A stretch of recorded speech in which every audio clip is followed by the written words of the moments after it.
Qayerda bo'lsang ham dedi. Qayerda bo'lsang, bu jamiki makonni va jamiki zamonni ham o'z ichiga oladi. Qaysi zamonda bo'lsang ham, qaysi joyda bo'lsang ham.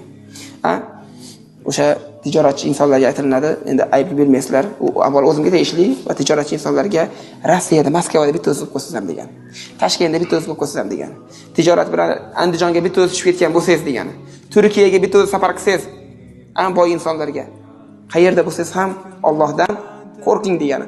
Gunohni hamma turi imkoni bo'lib va sizni tanish ko'rmaydigan, biron-bir tanish odam bilib qolmaydigan joyda turgan paytingizda Allohdan qo'rqing degan ma'nolar kelib chiqadi. Inson taqvo qancha kuchli bo'lsa, shuncha qilayotgan amallarini sarhisob qiladi, umid qiladi. Men deydi xursand bo'ladi, savob amal bilan xursand bo'ladi. Lekin maqtanmaydi, oshkora qilmaydi, bildirmaydi, lekin qalbi o'sha bilan rohat tutadi. Yaxshilik qilsa, sadaqa qilsa ham, namoz o'qisa ham, zakot bersa ham, roza tutsa ham, o'sha amallarida Alloh tarafidan bir nur bilan qiladi. O'sha qalbi yashnab qiladi. Allohning savobini umid qiladi. Va anta turka ma'siyatalloh ala nurin min Alloh. Alloh tarafidan bir nur bilan gunohni ma'siyatni tark qilishingiz. Gunohni tark qiladida, tark qilgan paytda qalbi yashnaydi. Maza qiladi, shu qilmadim shu ishni deydi. Allohga shukr deydi. Qilmadim, Alloh saqladi deydi. O shuni bemalol qilmasligiga ham oson bajaradi bu odam. Tark qilishni ham oson bajaradi. Allohning jazosidan qo'rqasiz. Mana shu taqvodir deb aytadilar. Yomonlikni ortidan darhol yaxshilikni ergashtirgan. Aytaylikki, mahramga qarab qo'ydi. Mayli, qo'polroq aytganda ham, u ish ko'p, gunoh ko'p, zino ko'p, turi ko'p zino. Shuning uchun aytiladiki, inson odatda gunoh bajarsa orqasidan nima qilish kerak? Mana shu oyatni albatta yaxshiliklar yomonliklarni ketkizib yuboradi. Innal hasanati yuzhibna sayyiat. Bir gunoh qildimi, albatta bir nomarhamlarga ushashib qo'ydimi, qo'li tegib ketdimi? Bir zinoni o'zi emas, zinoga olib boradigan muqaddimalarni qilib qo'ydimi? U odam umidsizlikka tushmaslik kerak edi, orqasidan darhol savob amalni qilish kerak. O'sha savob amallar 5 mahal namozni jamoatda o'qishlik. 5 mahal namozni jamoatda o'qish bu orada qilingan gunohlarni yuvib turadi. U degan shu gunohni qilaversin degani emas. Bu gunoh qilgandan keyin o'sha bo'yicha qoldirib qo'ymasin degani. Mabodo o'sha gunohga tushib qolgan bo'lsa, shu bo'yicha qoldirmasin degan. Albatta orqasidan 5 mahal namozni farzni jamoat bilan ado qiladigan bo'lsa, o'sha oradagi gunohlarni Alloh subhanahu va taolo namoz bilan yuvib tashlaydi. Hadisning ma'nosi shu. Atbi'iz sayyi'atal hasanata tamhuha. Orqasidan darhol o'chiradigan savobni ergashtirgan yomonlik orqasidan deb payg'ambarimiz aytibdilar. Allazina amanu wa tatma'innu qulubuhum bi dhikrillah. Bismillahirrahmanirrahim. Alhamdulillah wassalatu wassalamu ala rasulillah. Subhanaka la ilma lana illa ma 'allamtana innaka antal alimul hakim. Alloh subhanahu va taologa hamd va sanolar, payg'ambarimiz sollallohu alayhi vasallamga salovat va salomlar bo'lsin. Bizlarni ushbu ilm majlisida jam qilgan ekan Alloh subhanahu va taoloning butun go'zal ismlari, oliy sifatlari bilan so'raymiz. Bizlarni ana o'sha o'zini huzuridagilarga maqtanadigan, faxrlanadigan hamda gunohlardan o'tadigan kishilardan qilishligini hamda qolgan kunlarimizda ham Alloh taolo rozi bo'ladigan hayotni kechirishligimizni nasib qilishini so'rab qolamiz. Bugungi e'tiboringizga havola qilmoqchi bo'lgan hadisimiz an Abi Zarrin Jundub ibn Junadata va Abi Abdurrahman Muaz ibn Jabal radhiyallohu anhuma an Rasulillah sallallohu alayhi vasallam qol ittaqillaha haythu ma kunt wa atbi'is sayyi'ata al-hasanata tamhuha wa khaliqin nasa bi khuluqin hasan. رواه الترمذي وقال حديث حسن وفي بعض النسخ حسن صحيح. حديث أبو ذر جندب بن جنادة رضي الله عنه دان حمد أبو عبد الرحمن معاذ بن جبل رضي الله عنه دان رواية قنيبت رسول الله صلى الله عليه وسلم aytadilar, qayerda bo'lsang ham Allohdan taqvo qilgin, Allohdan qo'rqin va yomonlikning ortidan darhol uni o'chirib yuboradigan yaxshilikni ergashtirgin. U degani yomonlikni ortidan darhol yaxshilikni keltirgin, qilgin.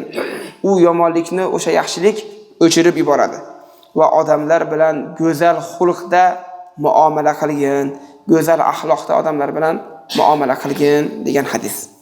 Hadisni Imom Termiziy rivoyat qilganlar va hasan hadis deb aytgan. Yana ba'zi bir nusxalarida sahih hasan deb ham kelgan ekan.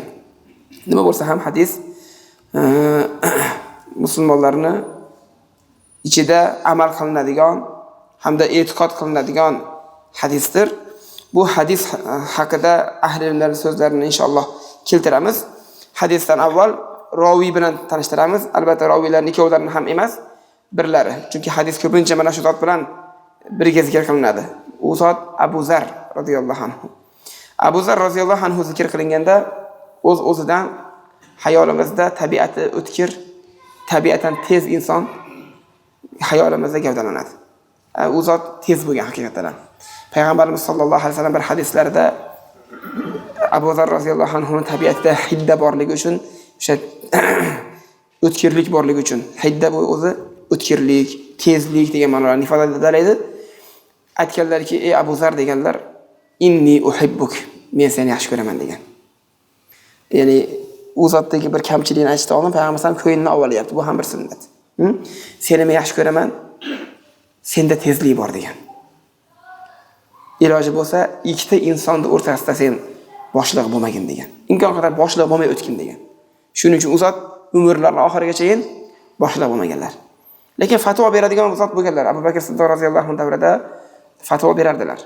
Lekin umrlarining oxirigacha hech qachon payg'ambarimizning mana shu so'zlarini unutmaganlarda boshliq bo'lmaganlar. Chunki boshliq bo'lsa, tabiatan tez bo'lganligi uchun payg'ambarimiz u zotning shu tezlik sifati boshlig'ini o'zi tezlik sifati zulmga olib borib qo'yadi.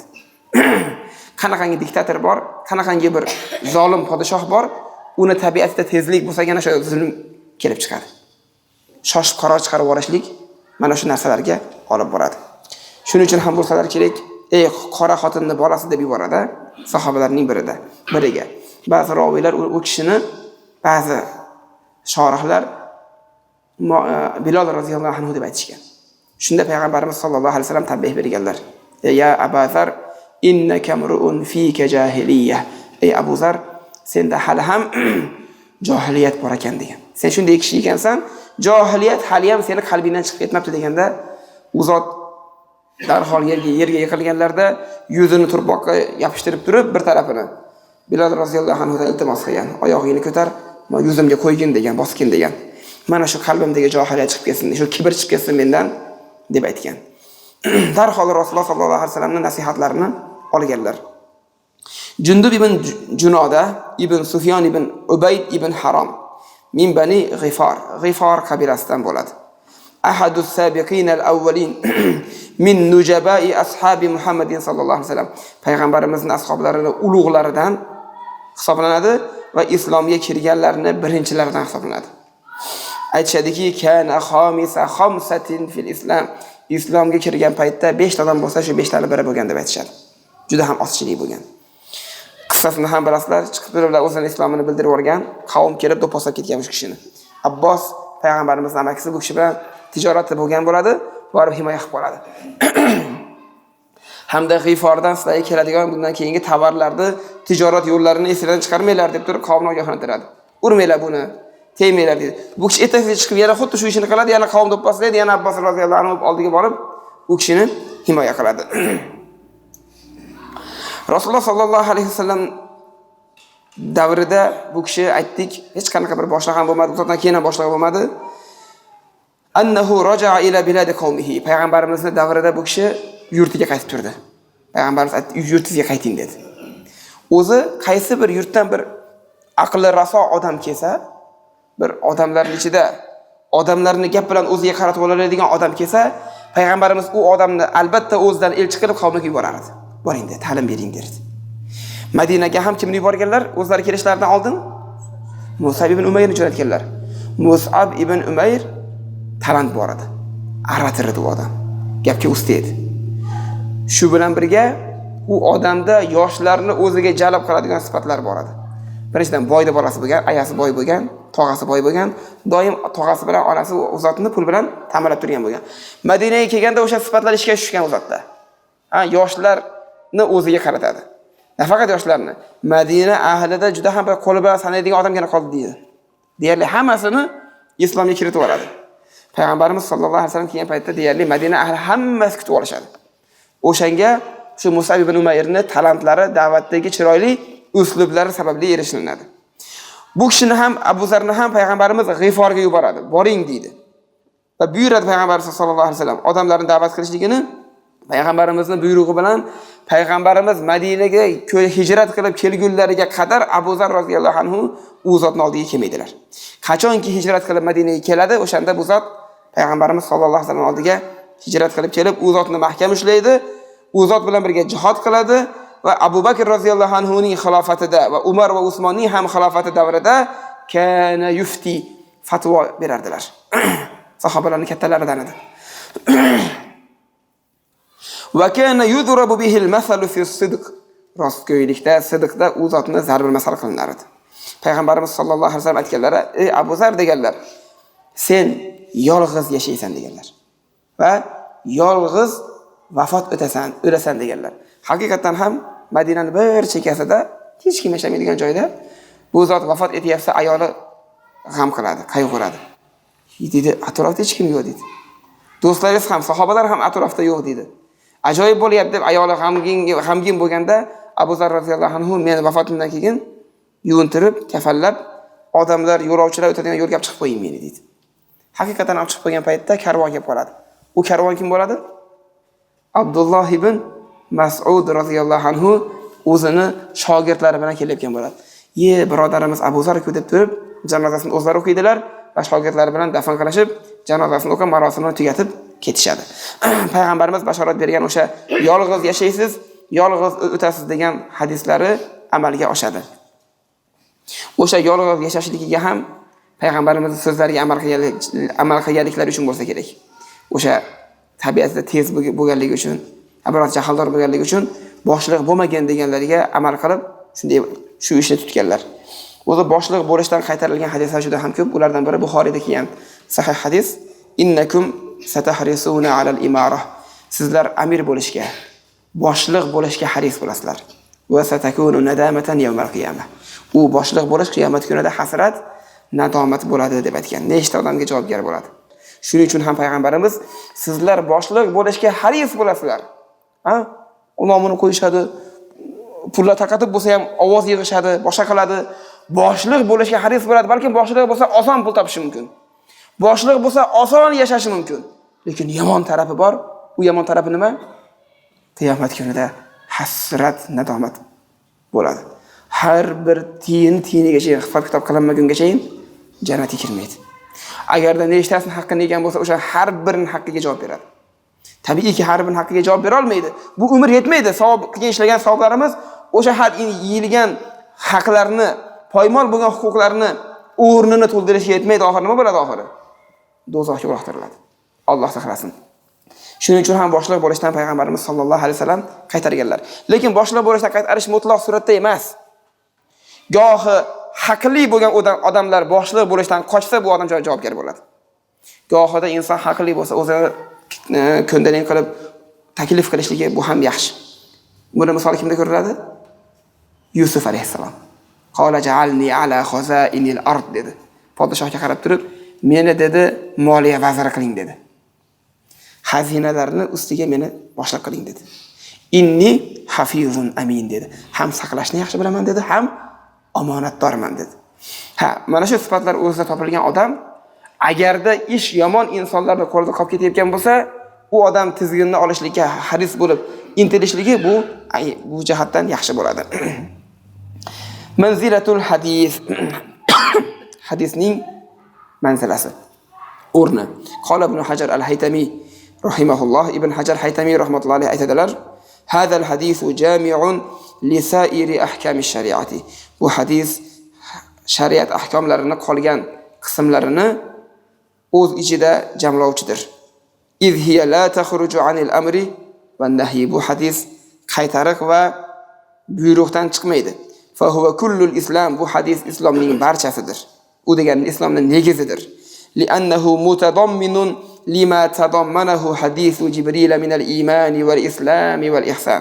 Bu hadis ham Jabroilning hadisi o'z ichiga olgan islom, iymon, ihsonni hammasini o'zida jamlagandir deb aytadi. Munavvir rahmatullohi alayhi esa هذا الحديث من القواعد المهمة لإبانته لخير الدارين وتضمنه ما يلزم المكلف من رعاية حق الحق والخلق. Bu hadis ham muhim qoidalardandir deb aytadi Munoviy rahmatullohi alayh. Ikkala hovli, oxirat va dunyoni yaxshiliklarini hammasini o'z ichida olgandir. Yoki bo'lsam dunyo va oxiratni hammasini bayon qilgan hadisdir. Yaxshiliklarini, dunyo va oxirat yaxshiliklarini hamda mukallafga, bandaga kerak bo'ladigan haqqidan iborat, ya'ni Alloh taoloning haqqidan iborat. Haq degan Alloh taolo tushuniladi. Allohning haqqidan va mahluqotlarni, xalqlarni haqqidan iborat hamma yaxshiliklarni o'z ichiga olgan hadisdir deb aytadi. Hadisni ma'nosi. Hadis ittaqillaha haythu ma kunt. Qayerda bo'lsang ham Allohdan qo'rqin degan. Taqvo. Taqvo bu nima degani? O'zi viqoyatun so'zidan olingan. Viqoyatun bu saqlanish degani. O'zini o'zi saqlashga viqoyatun deyiladi.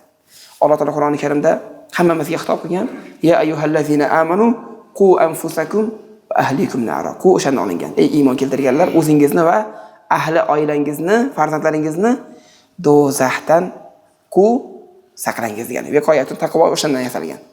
Saqlab qolingiz. Waquduhan nar, u do'zaxni yoqilg'isi waquduhan nasu wal hijara. Uning yoqilg'isi odamlardir va toshlardir. Dunyoda o'tga yoqilg'i tutantirg'lar mayda narsalar bo'ladi-da. Demak, do'zaxni mayda narsalari tutantirg'lari inson va toshlardan iborat ekan. O'shan bilan u battar olov alanga olar ekan. Alloh o'zi panoh bergan bo'lsin. Qayerda bo'lsang ham dedi. Qayerda bo'lsang bu jamiki makonni va jamiki zamonni ham o'z ichiga oladi. Qaysi zamonda bo'lsang ham, qaysi joyda bo'lsang ham. O'sha tijoratchi insonlarga aytilinadi, endi ayb bermaysizlar. U avval o'zimga tegishli va tijoratchi insonlarga Rossiyada, Moskvada bitta o'zib qo'ysiz ham degan. Toshkentda bitta o'zib qo'ysiz ham degan. Tijorat bilan Andijonga bitta o'zib tushib ketgan bo'lsangiz degan. Turkiyaga bitta o'zib safar qilsangiz, eng boy insonlarga qayerda bo'lsangiz ham Allohdan qo'rqing degani. Gunohni hamma turi imkoni bo'lib va sizni tanish ko'rmaydigan, biron-bir tanish odam bilib qolmaydigan joyda turgan paytingizda Allohdan qo'rqing degan ma'nolar kelib chiqadi. Amma hammamizni Alloh subhanahu va taolo taqvodor kishilardan qilgan bo'lsin. Umar ibn Abdulaziz rahmatullohi alayhi aytadilar: "Laysa taqvalloh bi siyamin nahari va la bi qiyamil layli." Umar ibn Abdulaziz rahmatullohi alayhi bilasizlar, bu kishi xalifa bo'lganlar hamda zuhud va taqvo bilan tanilgan kishi bo'lgan. Taqvo, Allohdan qo'rqish bu kunduzlari roza tutish bilan, tunlari namoz o'qish bilan emas. Va taxlitu fi ma bayna zalik. Va bularning orasida ikkovini ham jamlash bilan emas, uni ham buni ham qilib yurish bilan emas dedilar. Walakin taqvalloh tarku ma harramallohu ta'ala. Taqvo haqiqiy taqvo. Alloh harom qilgan narsani tashlash, tark qilish.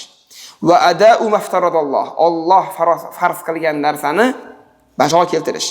Faman ruziqa ba'da zalika khayra fa huwa khayrun ila khayr. Kim mana shu taqvo ustiga kelgan boyagi yaxshiliklar bilan, tungi namozlar bilan, nafl ro'zalar bilan rizqlangan bo'lsa, u yaxshilik ustiga yaxshilik bo'libdi deb aytadilar.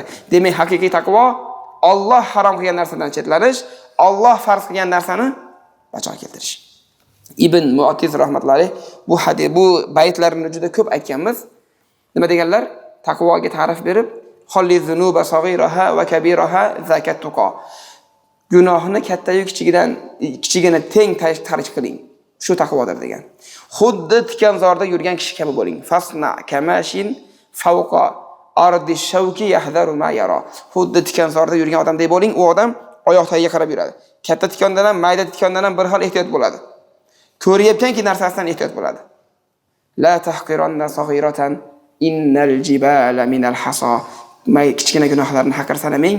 Katta tog'lar ham, ulkan tog'lar ham mayda toshdan iborat bo'ladi. Haqiqatan ham hayotda qarasanglar, inson o'zini hayotini taftish qilsa, agar katta gunohga tushgan odam bo'lsa, o'sha katta gunohga tushishligiga nima sabab bo'lgan? Uni taftish qilsin-da. Kichkina gunoh sabab bo'lgan. Kichkina gunohga e'tiborsiz bo'lgan, borib turib keyin katta gunohga tushgan. Misol tariqasida aytaylikki, mayda g'iybatlarga e'tibor bermaganda, borib bu odam bemalol tuhmatda ham qiladigan bo'lgan. Ko'zini zinodan olib qochmagan, borib telefonda ham zinoni bemalol baralla ko'rishni boshlagan, borib zinoni o'zini qilgan. Xuddi shunaqa. Mayda gunohlar katta gunohlarga olib boradi. O'zi kichkina gunohlarning ta'rifida xuddi shu ta'rifni berishgan. Nima u kichkina gunoh deyishganda ahli ilmlar aytishadiki, katta gunohga sizni eltgan gunoh deyshadi. Katta gunohgacha olib borgan ishlarning hammasi kichkina gunohlar deyiladi. Kichkina gunohlardan ham, katta gunohlardan ham bir xil qochsa, bir xil saqlansa, shuni nima deyillar ekan? Taqvo deb aytilar ekan. Va Tolq ibn Habib rahmatullohi alayhi aytadilar, at-taqwa anta bu Tolq ibn Habib bu kishi tobiinlardan. Anta amala bi ta'atillah ala nurin min Allah, tarju thawaballah va anta turka ma'siyatallah ala nurin min Allah, takhafu iqaballah. Ajoyib bir so'z ta'rif bergan ekanlar. Jami'ul ulumi val hikam kitobida keltirilgan. Taqvo bu Allohning toatini, ibodatini bajarishingiz Alloh tarafidan bo'lgan bir nur bilan. U degani, ya'ni qalbingiz yorishishligi bilan degan. Toatni bajaradi, qalbi yorishib turadi. O'sha amalni bajarayotganda u odamda qandaydir lazzat bo'ladi. Lazzat bilan ibodatni bajaradi. Namozga borayotganda ham lazzat bo'ladi. Uni birov chaqirmasa ham, yuring deb undamasa ham o'zi xohishi bilan ketaverayotgan bo'lsa, shu nima ekan? Shu taqvo degan ekan. Bu kishining naslida. Tarju savaballoh va har bir qiladigan ishida Allohning savobini umid qilib turadi. O'zi taqvoning belgilaridan biri ham xuddi shu. Ramazon kechalarida ko'p aytganmiz u hadislarda. Kim Ramazonni iymon bilan, taqvo bilan qilsa degan. Hamda ihtisob bilan degan. O'sha ihtisobga taqvo olib boradi. Ihtisob bu nima? Umid qilish. Inson taqvo qancha kuchli bo'lsa, shuncha qilayotgan amallarini sarhisob qiladi, umid qiladi. Men deydi xursand bo'ladi, savob amal bilan xursand bo'ladi. Lekin maqtanmaydi, oshkora qilmaydi, bildirmaydi, lekin qalbi o'sha bilan rohat tutadi. Yaxshilik qilsa, sadaqa qilsa ham, namoz o'qisa ham, zakot bersa ham, roza tutsa ham, o'sha amallarida Alloh tarafidan bir nur bilan qiladi. O'sha qalbi yashnab qiladi. Allohning savobini umid qiladi. Va anta turka ma'siyatalloh ala nurin min Allah. Alloh tarafidan bir nur bilan gunohni ma'siyatni tark qilishingiz. Gunohni tark qiladi-da, tark qilgan paytda qalbi yashnaydi. Maza qiladi, shu qilmadim shu ishni deydi. Allohga shukr deydi. Qilmadim, Alloh saqladi deydi. O shuni bemalol qilmasligiga ham oson bajaradi bu odam. Tark qilishni ham oson bajaradi. Allohning jazosidan qo'rqasiz. Mana shu taqvodir deb aytadilar. Atbi'as sayyi'atal hasanata. Yomonlikni ortidan darhol yaxshilikni ergashtirgan. Aytaylikki, mahramga qarab qo'ydi. Mayli endi qo'polroq aytganda ham o'zi talabalik paytimizda bir tojikistonlik Qur'on bilan tanilgan yaxshi bir akamiz bo'lar edi. Minbarda turib olib deyapti, bir domla gapiryapti deb bir narsani misol qilib keltirgan. Lekin shuni hozir ayni paytda men misol qilib keltirmasam bo'lmaydi. O'sha akamiz tanqid qilgan narsani bir domla aytayapti deyapti kishi. Mana bu oyatni keltiryapti ekan. Albatta yaxshiliklar innal hasanati yuzhibna sayyiat. Yaxshi savoblar yomonliklarni o'chiradi degan oyatni keltirib turib, misolda uni keltiryapti deb tanqid qiluvdi. Bir ayolni mahram ayol ushab qo'ygan bo'lsang, quchoqlashib qo'ygan bo'lsang deb keltiryapti. Orqasidan shu ishni qil deb keltiryapti. Qanday buni minbar turib gapiryapti deb tanqid qiluvdi. Lekin hozir zamonda biroz ko'payib ketdi masalan. Bu ish ko'p, bu gunoh ko'p, zino ko'p, turi ko'p zino. Shuning uchun aytiladiki, inson odatda gunoh bajarsa orqasidan nima qilish kerak? O'sha imom qisman to'g'ri ham misol keltirgan ekan. Mana shu oyatni albatta yaxshiliklar yomonliklarni ketkizib yuboradi. Innal hasanati yuzhibna sayyiat. Bir gunoh qildimi, albatta bir nomarhamlar ushashib qo'ydimi, qo'li tegib ketdimi? Bir zinoni o'zi emas, zinoga olib boradigan muqaddimalarni qilib qo'ydimi? U odam umidsizlikka tushmaslik kerak edi, orqasidan darhol savob amalni qilish kerak. O'sha savob amallar 5 mahal namozni jamoatda o'qishlik. 5 mahal namozni jamoatda o'qish bu orada qilingan gunohlarni yuvib turadi. U degan shu gunohni qilaversin degani emas. U gunoh qilgandan keyin o'sha bo'yicha qoldirib qo'ymasin degani. Mabodo o'sha gunohga tushib qolgan bo'lsa, shu bo'yicha qoldirmasin degan. Albatta orqasidan 5 mahal namozni farzni jamoat bilan ado qiladigan bo'lsa, o'sha oradagi gunohlarni Alloh subhanahu va taolo namoz bilan yuvib tashlaydi. Hadisning ma'nosi shu. Atbi'is sayyi'atal hasanata tamhuha. Orqasidan darhol o'chiradigan savobni ergashtirgan yomonlik orqasidan deb payg'ambarimiz aytibdilar. Ba'zi insonlar yomonlik qildimi, orqasidan keyingi yomonlikka bemalol o'taveradi. Bo'ldi, men qilib qo'ydim, dedim, bo'ldi deydi-da, o'sha yomonligi yaxshi amaldan to'sib qoladi gohida. Bu yaxshi emas. Bir yolg'on shuncha aytadiki, yolg'onchiga dedi, Boshqa gapirib o'tirma, savol berma deydi. Boshqa diqqat qilma yolg'onchini deydi. Nimaga? U seni keyingi savolingga javob berish uchun yana bitta yolg'on to'qiydi deydi. Inson odatda bir gunoh qilgandan keyin yana bir gunohni qilishligi kerak emas. Aksincha bir gunoh qilib qo'ydimi, hadisga amal qilish kerak. Orqasidan albatta bir savob amal qilish kerak. Yoki indamay turib olish kerak. Yolg'onchi odam ikkinchi yolg'on gapirib turib, qo'y, yana bitta yolg'on gapirmay deb indamay sukut saqlash kerak uning o'rniga. Javob bermay ko'rish kerak. Gapirmaslik kerak. Agarda boshlanish yolg'on bilan boshlangan bo'lsa, oxiri ham yolg'on bilan tugaydi. Chunki yozilgan ssenariy yolg'on bilan boshlangan bo'lsa, buni haqiqati yo'q uni. Bu faqat boshdan oxirigacha yolg'ondan iborat bo'ladi. Shuning uchun inson yaxshi yomonlikning orqasidan albatta yaxshilikni keltirishligi maqsadga muvofiq bo'ladi. Va xoliqin nasa va odamlar bilan go'zal xulqda muomala qilgin deb payg'ambarimiz hadislarda buyurdilar. Go'zal xulq. U Ibn Seymi rahmatullohi alayh go'zal xulqqa ajoyib bir ta'rif bergandilar. Famal xuluqul hasan. Nima u go'zal xulq? Qala ba'duhum, ba'zi ahlilar aytadilar, al-xuluqul hasan, go'zal xulq kafful aza. Birinchi sifati ozordan tiyilish. Xoh bu fe'l bilan bo'lsin, xoh bu til bilan bo'lsin, so'z bilan bo'lsin, ozordan tiyilish bu go'zal xulqning birinchi ko'rinishi ekan. Va bazlun nada, qo'lidan kelgancha yaxshilikni sarf qilish. Va sabru alal aza, ay ala azal g'ayr, o'zgani ozoriga sabr qilish. Val wajhut taliq, val wajhut taliqu, taliqu, bu har xil ko'rinishda kelgan bu. Taliqu, tulqu hammasiga to'g'radi. Qanaqa chehralik? Ochiq chehralik, tabassumli. Shu to'rtta narsa bilan go'zal xulq amalga oshadi. Birinchisi ozordan tiyilish, yaxshilikni sarf qilish, sabrga, ozorga sabr qilish, ochiq chehralik. Kimda shu to'rtta sifat bo'lsa, shu odamni go'zal xulq deyiladi. Go'zal xulq egasi deb aytiladi. Go'zal xulq shunday bir sifatki, payg'ambarimiz nima deganlar? Jannatni o'rtasida bitta uyga men kafilman deganlar. Kimga? Liman kana xuluquhu hasan. Xuluqi go'zal bo'lganga jannatni o'rtasidagi bir uyga kafilman degan. Sentr joylar qimmatlab ketdi. Ya'ni jannatda ham o'rtasi, eng o'rtasi. Qanaqa narsa? Eng qimmat joyda jannatda ham. Shuning uchun payg'ambar aytibdiki, axloqi go'zal bo'lganga men jannatni o'rtasidagi bitta uyga men kafilman deyapti. Yana hadislarda payg'ambarimiz sollallohu alayhi vasallam Abu Hurayra roziyallohu anhu ning hadisida akmalul mu'minina imanan ahsanuhum xuluqa degan. Mu'minlarning eng iymoni komillari xulqi go'zal bo'lganlar degan. Yana bir hadislarda jannatda menga eng joylar yaqin bo'lganlar kim degan? Xulqi go'zal bo'lganga nima va'da qilgan payg'ambar? Jannat o'rtasida va'da qildi. Sentr joylarini. Demak payg'ambar jannatni o'rtasida bo'ladigan, sentr joylarda yashaydi degan payg'ambar o'zlari. O'shaning uchun aytayaptiki, menga eng yaqin bo'ladiganlar axloqi go'zal bo'lganlar dedi. Bu tijorat masalasida ham ba'zi insonlar bo'ladi, tabiatan. Ba'zi akalarimiz ham shu sifat bor. O'zimda ham bor, Alloh isloh qilsin. Tijorat oldi, sotganda ham, olganda ham muammo bilan, baqir-chaqir bilan, ishni ham kattaytirib, haftalab cho'zib, 3-4 kunlab cho'zib, bu yaxshi sifat emas bu. Hadisda payg'ambarimiz rahimallohu mura'an samhan dedilar. Alloh kechirimli, muloyim odamni o'z rahmatiga olsin dedi. Biron haq qolib ketgan bo'lsa, bir ish kechikib ketayotgan bo'lsa, shunda asabiylashib, telefon qilmagan odam qolmaydi, o'rtaga solmagan odam qolmaydi. Ishni muammoga aylantirib, nari tomonda ham kayfiyatini o'ldirib, o'zini ham kayfiyatini o'ldirib, bu sifat yaxshi sifat emas bu. Ko'p shu tijoratchilarda mana shu sifat bor. Bu ayni badxulqlik bu. Bu badxulqlik deyiladi. Axloq, go'zal axloq emas bu. Bu badxulq sifat bu. Alloh o'zi panoh bersin. Sotsa ham, olsa ham, sotganda ham, olganda ham muloyimlik bilan, kechirimlik bilan ish bitirganni Alloh rahmatiga olsin degan hadis bor. O'sha hadisni ko'p-ko'p eslatib turish kerak. Oysha roziyallohu anha aytadilar, onamiz qolat sami'tu Rasululloh sallallohu alayhi vasallam. Rasululloh sallallohu alayhi vasallamning shunday deganlarini men eshitdim.